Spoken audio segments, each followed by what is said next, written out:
Au début du confinement, la mission principale a été ciblée sur la mise à disposition d'équipements de protection individuelle, notamment les masques, et les combinaisons portées par les sapeurs-pompiers pour prendre en charge des victimes suspectes de Covid. Le kit de protection, par exemple, rassemble une tenue complète, une combinaison avec une capuche. Bien sûr, les masques de protection et des protections des yeux, soit sous forme de visière, soit sous forme de lunettes, qui permettent la réalisation des soins auprès des victimes et qui notamment nous a permis de nous adapter à toutes les situations opérationnelles. Donc, ce matériel est présent dans le véhicule,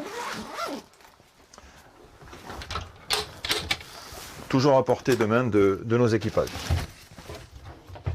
Avant le Covid, l'utilisation de ce type de kit était anecdotique, très rarement, lorsqu'on était en présence de maladies contagieuses ou suspectes d'être contagieuses. Aujourd'hui, c'est devenu quelque chose qui s'utilise 4 à 8 fois par semaine à l'échelle opérationnelle d'un département où on ne fait pas énormément d'interventions de ce type, ce qui est quand même très conséquent et qui nous amène à avoir donc une gestion du flux logistique derrière très conséquente.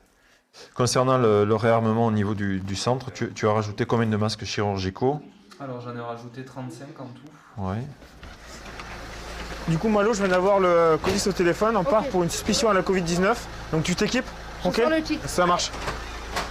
C'est une crainte aussi pour le sapeur-pompier, mais voilà, d'intervenir dans des situations un peu et de le ramener dans sa famille. Donc évidemment, c'était un facteur qui a été pris en compte pour tous les pompiers. Malgré la maladie, ils ont fait preuve d'un courage exemplaire et le dévouement qui a été au quotidien, aussi bien pour apporter un soutien au personnel de santé, puisque nous avons été amenés à transporter, que ce soit des prélèvements PCR, du matériel, aujourd'hui des vaccins. Et puis ce dévouement dans les missions qui font que ce soit pour un incendie ou la prise en charge d'un malade Covid, ben ils sont toujours là, ils répondent présents.